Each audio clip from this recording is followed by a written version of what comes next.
What was your first job? I'm here with my friends, Jared and Bill, and I want to ask them, what was your first job, Jared? What was the first thing you did on earth to make money?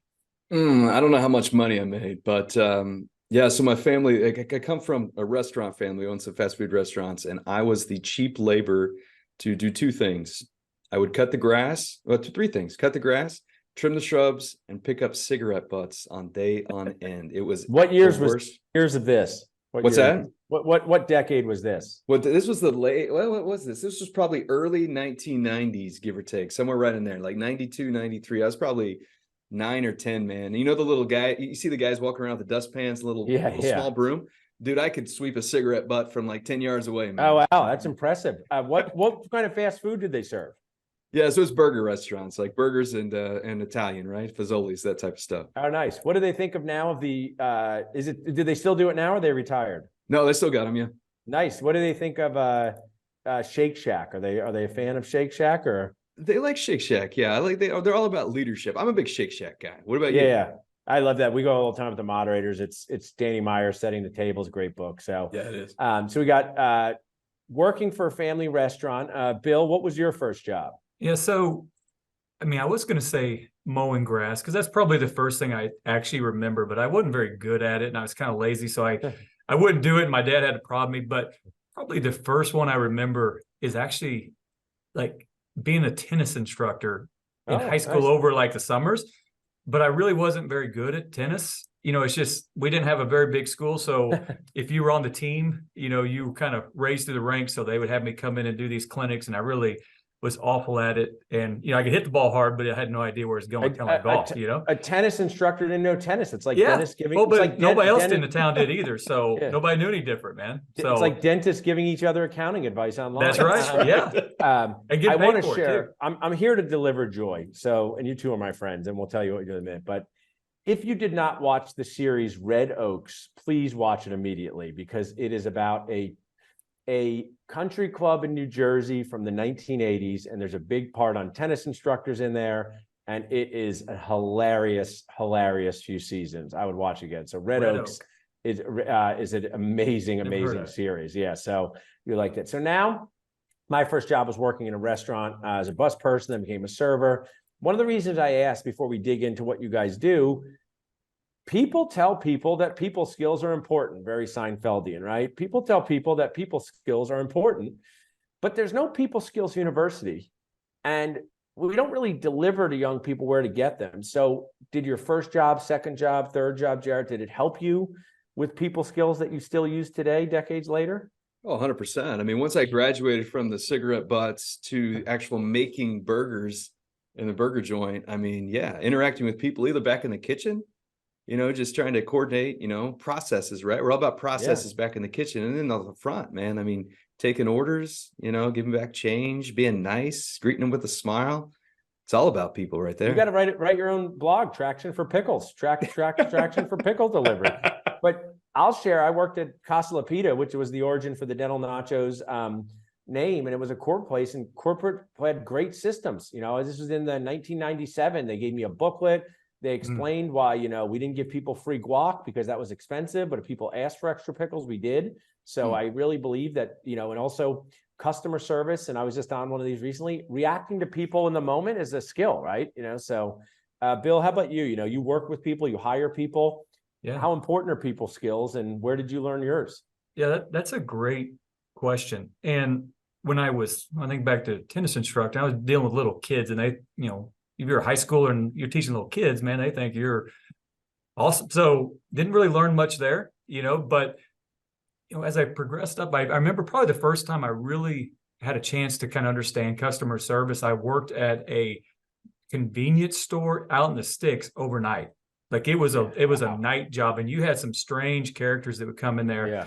But that was my favorite part of the job, was just kind of chatting with people and just hearing what was going on. And you met some really awesome people. You met some really squirrely people. I mean, you kind of had to kind of learn how to adapt to the different kinds of people. But it actually got to the point where I was kind of getting in trouble with my boss because I was talking to the people more than I was probably cleaning up and sweeping and stuff like that.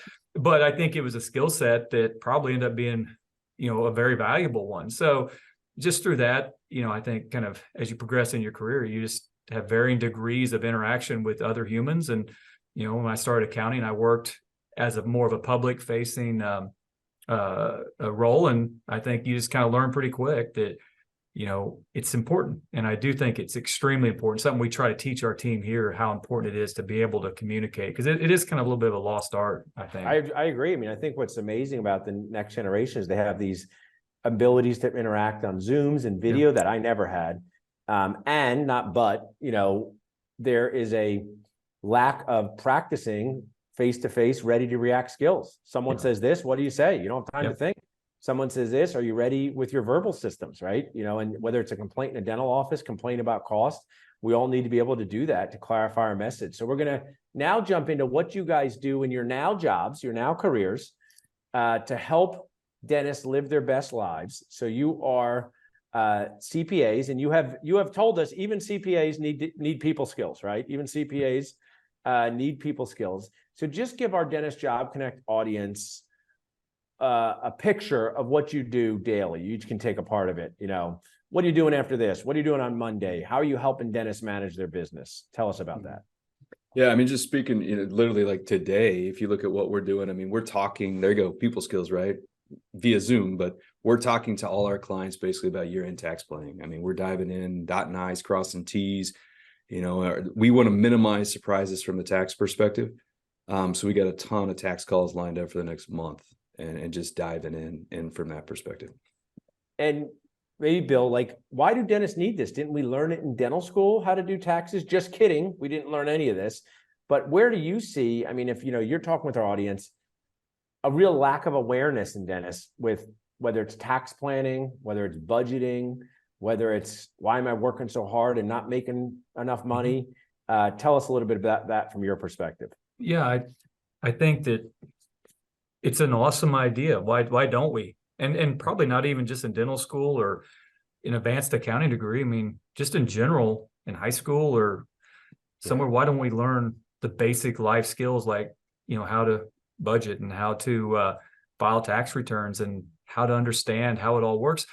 Nobody teaches it. And I always joke around that, hey, you went to dental school, learn how to be a dentist, you learn how to run a business or perform your own taxes. But guess what? At least as far as a business side, we didn't learn that in accounting, getting our accounting degree either. Right. So when I came out and was with a big firm, all that stuff was taken care of for me. And I just kind of kept learning my craft. But when I actually broke off to a smaller firm and all of a sudden I had to know how business worked on a very granular level, it was overwhelming. And I didn't have any background to really fall back on. And that's why you just have to surround yourself with people who supplement that. And I think that's what we try to do with our clients is, we are always going to try to lead with a better than average understanding how the business of dentistry works. And we work really hard to try to understand that. That's stuff we're interested in. We're passionate about understanding how business works. And it's happened to me throughout my careers. I think people don't realize that dentists process a lot of money through their business. They might not make as much as you think. So dentists bring in $1.5 million. They don't make $1.4 million, but they got to process $1.5 million. And then there's other businesses that bring in $300,000 and the people make $200,000. And it's probably just a lot easier, honestly. If you bring in $300,000 and you make 200, or you bring in $1 million and you make 200, that first one is probably a lot easier, right? It's just, and that's why I think dentists have no concept or context. I mean, I was this, I didn't even know how many people, even when I was in my dad's dental office my whole life, until I was a partner there, I didn't even know how many people we had to pay each month. You got to pay so many people. And now there are things from the EPLI insurances and your IT people, and it's just a complicated business. I want to interrupt though, because it is end of the year tax planning.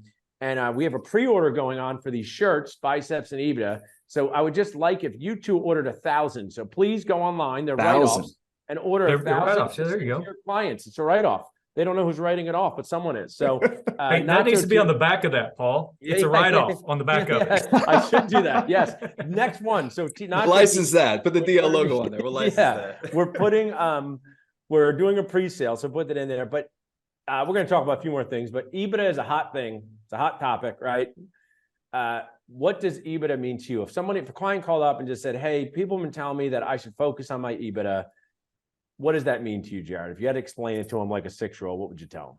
Yeah, EBITDA is basically if you're an investor, I'll use a dental practice, right? If you're an investor in a dental practice, don't work in the practice, right? What return were you supposed to make after you pay the owning or the doctor that's clinically working in there and everything? And that's the biggest misconception I think a lot of people make is they say, hey, I got $1 million practice and I got 60% overhead. And so my EBITDA is 400,000. That's not true, because you got to back out clinical, wages to the doctor, right? Do it in the chair and all that stuff. I'll tell you the biggest misconception I see a lot of times, and this kind of goes into groups, if they're going out there and trying to acquire more and more practices, is EBITDA does not equal cash flow. Mm-hmm. A lot of people think, well, hey, I'm going to go out and buy this $2 million practice that's got 20% EBITDA, right? And so it's got $400,000 of EBITDA. Did I just do that math right? Yeah. And that's not 400K of cash flow, if you will, because you got debt service and how you acquire the practice and all that stuff. So I've had that conversation several times this year. I kind of caught some people by surprise. Yeah, I think it's important. I mean, it's talked a lot about, Bill, you can either add to EBITDA or share. If someone was going to go work on their EBITDA, like their abs at a gym, what are some like best practices, whether it's reducing unnecessary services, whether it's treatment planning better cases? When you guys, I mean, we're talking about what you do with your clients, when you are planning with them to do better, and we just use this as a fun game of, I want to make my EBITDA better. What are your dentists doing to make that happen?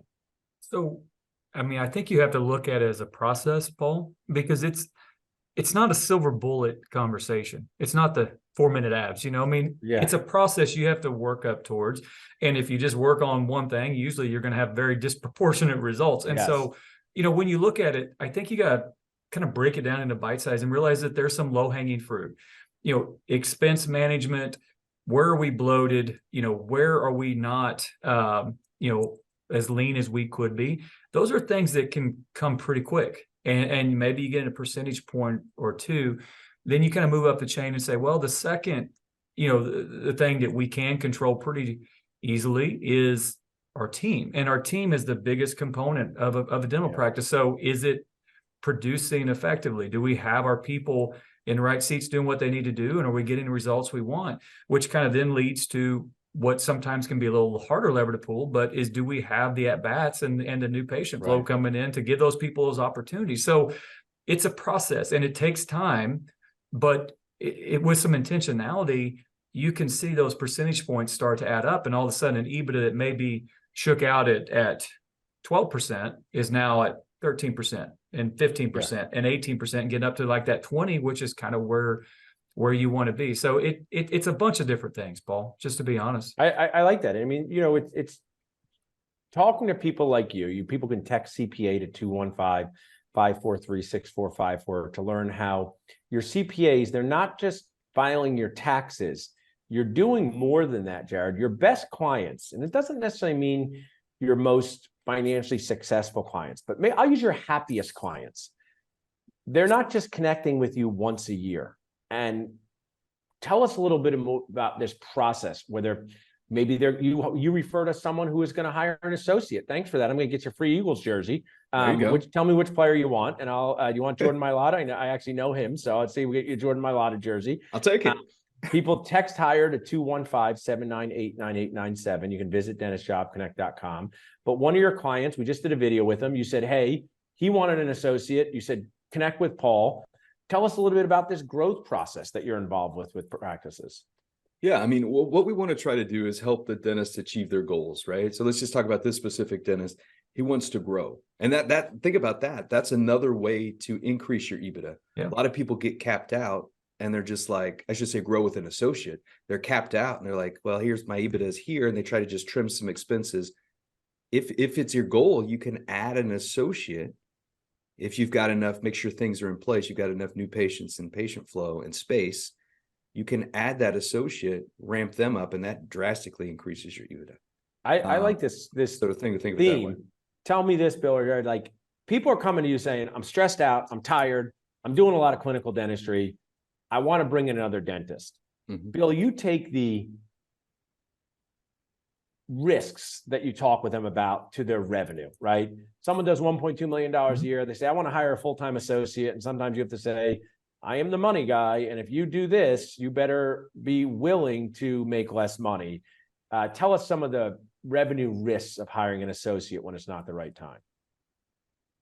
Usually I would say when we see that, it's what they think is a silver bullet to cure something that has nothing to do with an associate. There's something broken in the practice. And so, we kind of, maybe it's the processes aren't in place, or we don't have the right people, and we're not having the proper accountability discussion, so the people aren't doing what they're supposed to be doing. But there's this frustration that we're busy. We're so busy. And if we could just have an associate, we'll be less busy. But when you look at the new patient numbers, they have 10, or something that just, and they're losing 30, it just doesn't make sense. And so to your point, okay, we want to hire an associate. Where's it going to come from? And Jared always says this, is there enough dentistry to go around? And if you're not seeing that, then you're the plug. I hate to say it, as a business owner, you're going to be the plug, unless you're just a jerk and hire somebody and then feed them scraps. I mean, right. You need to commit. Which I did see recently on Nachos. Someone recently said, I was hired by a high-level dentist who did $25,000 yesterday, and I did $194 crown cement. So the feeding of the scraps is a big problem, and I like that you highlighted that, because nobody wants scraps. And associates, also associates don't want to walk into a mess. Right. They don't want to walk into a total mess. What you're sharing with is you help your clients get their systems in place, because hiring an associate should be not reactive, it should be proactive, right? Where you're planning. Jared, you tell me though, the upside of hiring an associate, because I just spoke with a dentist the other day who said, I might need an associate. He has 2,400 active patients. He can't get anyone in for 9 weeks. And I said, we should have had this discussion a year ago. So let's talk about a practice that's positioned properly, and what's that upside to them? Yeah, I just saw this the other day, and it was about a month ago, and shared it with the team. But we've got a client, I think they were 2-doc practice, and they were maxed. They were feeling the pinch, had a ton of new patients, had room for space to expand into. So they went ahead and they took the time to find the right associate. They went through a couple before it was the right one, not hired a couple, but a ton of interviews and that sort of thing. Then they hired that individual, and I kid you not, 12 months later, if you look, I'm going to geek out on a profit and loss statement. If you look at that profit and loss statement, right, their marketing expense, the fixed expenses stayed exactly the same year over year. Let's say they spent, I don't know, 100K on marketing. Well, they spent 100K on marketing the next year. All those stayed the same from a fixed expense standpoint. Your variable expenses moved, right? But their production, let's just use numbers, their production went up. Collections went up, let's say 700,000, right? And they paid that associate, let's say a third of that or whatever it was. That spread, again, think of that spread, 66% right to the bottom line. That doctor, one doctor owns this practice. They made that much more money, that spread, off hiring that associate. Now their systems and everything were dialed in, and their metrics were dialed in to hire that practice. But guess it's a double win, because the doctor wins, the owning doctor, and that new associate, because the culture and everything was awesome to begin with, loves working where they're at. Yeah. They're not getting fed scraps. I love that they're story. getting fed 700K. To use the example, the Mahomes and Hurts, the Eagles in Kansas City are positioned well, and who they throw the ball to, right? The Travis Kelce's and the Devontae Smiths, they're the associates, right? And they got to throw the ball to someone, and not as all, this is a true story. A group practice, we found him an associate, placed 30 implants in his residency, did $100,000 his first month, doing awesome, hit the ground running. Wow. We also found them a D4 out of dental school that's struggling to break $30,000 and taking way too long and doesn't know how to talk to patients because they got no experience. So I think these dentists, and hopefully you can help with the message, not all associates are created equal. So some people say, I'm just going to pluck someone from the draft and put them in my office. So I think there's just not enough. And this is not a judgment. Both can be great dentists long-term. But if you are trying to win a Super Bowl, or, many of these, I actually, how they say in life, Bill and Jared, nothing's 100% ever, right? Nothing's ever 100%. I'm going to tell you something that's 100%. I'm 100%. I've never seen a dentist in my life reduce days in their schedule and want to go the other way, ever. Yeah. Have you seen it? Have you ever seen someone working 3 days say, I want to go back to 5, right? It's always 5. They never want to. Sometimes they have to. Yes, well, that's what I'm saying. So it's 5, 4, 3, 2. Right. But what happens is they got to go back if their drafted associate can't work and can't do what they do. So whether the dentist is making 7 figures or 150,000, I've never met a dentist who's reduced their schedule and wants to add another day. But like you said, Bill, and you're the pain guy, why have they had to go back? What's been the problem? Well, I mean, I think the system wasn't optimized to generate the kind of production cash flow that they needed, period. I mean, they weren't making any money. I guess you could put it that way. And also, and I mean, it wasn't a well thought out plan. It just wasn't appropriate. It was probably more a result of burnout because there was underlying issues that weren't addressed. Oh, you're 100%. Also, well, hey, Paul, can I call an audible? Yeah, sure. Ooh, okay. Audible. I want you to put your Dentist Job Connect hat on and run through a real quick case study with me, because I want to say how you would look at this real life situation, working with an awesome group practice, closely held, family owned, near a major university, state university that has a nice dental program. There's good awareness to the practice, but a lot of times associates, and they have a need for associates. A lot of times associates will choose to go to somewhere, maybe corporate or something that maybe is offering a little bit more or has a little bit, quote unquote, better value prop. They get into that and they don't like it. Yeah. For whatever reason. Okay. But once those people are moving out of that environment, we're not seeing a boomerang back to this group that is a local family-owned business close. What is your take? Why would that be? A couple of things is, I think it's hard for anyone to make a certain amount of money than voluntarily try to make less money. I was selling a practice once, and there was a great practice in New Jersey, and I said that the dentist was going to make like 200,000, and he said I'd make 300,000 working for a DSO, and that dentist has still not bought a practice, right? And that's a little bit different scenario. Sure. So one is they get a taste of, this is what I can earn. I also believe that there is a feeling in their stomach sometimes that they're not ready to participate in private practice, and they're not sure if they have the skill set to do this. And I think this group practice needs to tell a story through videos and training about how they mentor you, about how they, like Jeff and Paul Goodman, have you on their team. And those are magical people to get, the second job people, right? Yeah, I would think so. So they just need to tell a story of, we welcome you without any judgment. And if your first or second job was a misfit, we know you have some patient experience.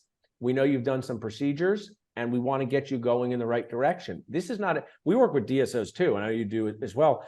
Let's say someone's a corporate chef somewhere at an Applebee's, no disrespect to Applebee's, right? I'll go to Applebee's. Like Applebee's. And then they do it for a couple of years. And then some chef in Philadelphia is like, hey, you want to come work at my like chef owned private place?